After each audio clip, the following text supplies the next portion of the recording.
¿Alguna vez se han preguntado qué significa de verdad aprender?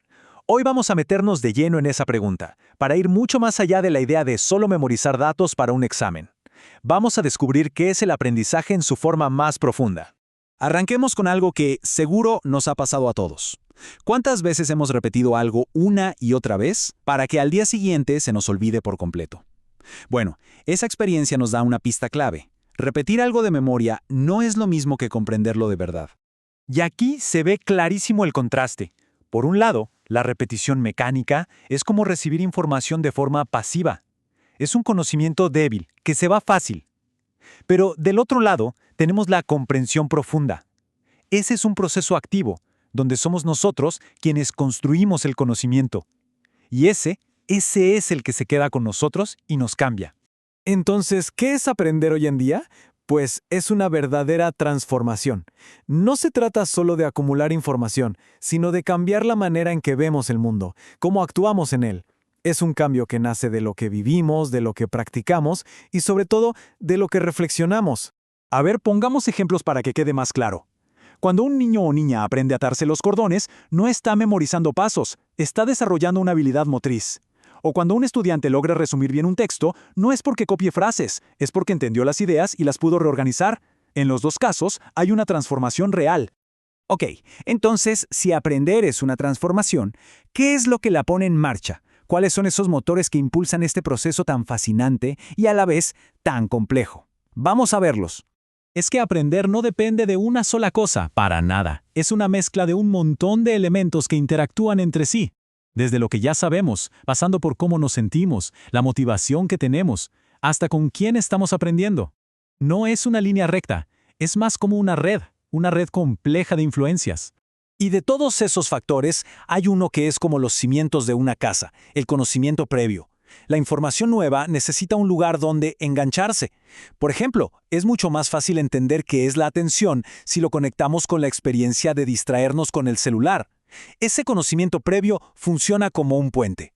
Y esto es fundamental. No aprendemos solo con la cabeza. Las emociones juegan un papel gigante. El entusiasmo nos puede llevar lejísimos, pero el miedo a equivocarnos nos puede paralizar. El ambiente emocional en el que aprendemos es tan importante como el contenido en sí. A lo largo del tiempo han surgido distintas teorías para explicar cómo aprendemos. Lo interesante es que no se anulan entre sí, más bien son como diferentes lentes que nos permiten ver el mismo fenómeno desde ángulos distintos y complementarios. Vamos a echarles un vistazo. Aquí tenemos un mapa con las 4 grandes perspectivas. El conductismo, que se enfoca en lo que podemos ver, en el comportamiento.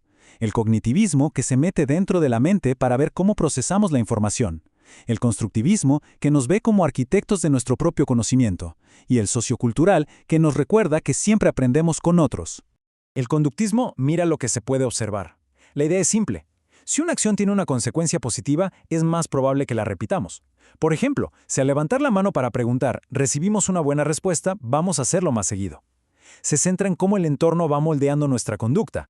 Pero después, el cognitivismo vino a cambiar el juego. Abrió la caja negra de la mente.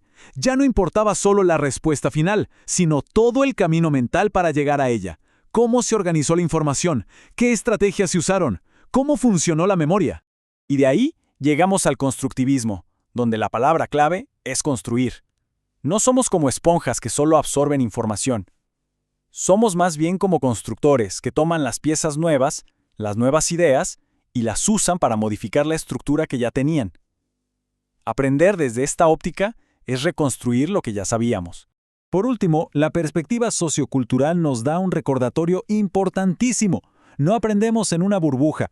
Aprendemos conversando, discutiendo ideas con otras personas, usando el lenguaje para pensar en conjunto. La interacción con los demás es, sin duda, uno de los motores más potentes del aprendizaje.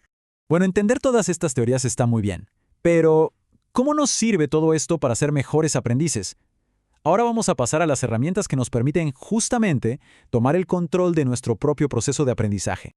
Y aquí hay un concepto que es oro puro, la metacognición. Suena complicado, pero en el fondo es pensar sobre cómo pensamos. Es como tener una vocecita interna que nos pregunta, oye, ¿de verdad estoy entendiendo esto? ¿Esta manera de estudiar me sirve o la cambio? Es la habilidad de ser conscientes y dirigir nuestro propio aprendizaje. La metacognición nos lleva directo a la autorregulación, que funciona como un ciclo. Primero, planifico cómo voy a abordar una tarea. Después, mientras la hago, voy monitoreando si avanzo, si entiendo. Si me trabo, identifico el problema. Y finalmente, ajusto mi estrategia. Es básicamente ser el piloto del propio aprendizaje. Algo que es fundamental entender es que no hay dos personas que aprendan de la misma manera. Cada quien tiene sus ritmos, sus fortalezas y sus desafíos. Aceptar y reconocer esta diversidad es el primer paso para poder crear experiencias de aprendizaje que de verdad le sirvan a todo el mundo. Y para atender esa diversidad existe un enfoque genial llamado Diseño Universal para el Aprendizaje, o DUA. La idea es muy potente. En lugar de ofrecer un solo camino para todos, se diseñan múltiples opciones desde el principio, múltiples maneras de motivarse, múltiples formas de presentar la información y múltiples maneras de demostrar lo que se ha aprendido. Y para ir cerrando, hablemos de nuestro mundo hoy. Vivimos en plena era digital, con acceso a una cantidad de información que antes era inimaginable. ¿Cómo impacta todo esto en la forma en que aprendemos? No hay duda de que la tecnología nos da herramientas increíbles. La inteligencia artificial, por ejemplo, puede personalizar la práctica para cada persona. Las plataformas digitales nos conectan con expertos de todo el mundo. Son, sin duda, aliados muy poderosos para la educación. Pero, y este es un pero muy importante, la tecnología es una herramienta, no es el objetivo final. Nos puede dar datos, nos puede dar información, pero no puede comprender por nosotros. El pensamiento crítico, el análisis profundo, la creación de ideas nuevas, todo eso sigue siendo una tarea profundamente humana. Gracias a la tecnología, el acceso a la información es casi infinito, y muchas tareas se pueden automatizar. Pero el verdadero objetivo del aprendizaje, lo esencial, sigue estando en otro lado. Está en nuestra capacidad humana para comprender a fondo, para analizar con ojo crítico y para crear algo totalmente nuevo. Y cerramos con esta reflexión. Hoy, con tanta información a un clic de distancia, el gran desafío ya no es encontrar respuestas, sino construir significado. La pregunta clave para el futuro del aprendizaje es justamente esa: ¿cómo pasamos de tener un océano de información a cultivar una comprensión que sea verdadera y profunda?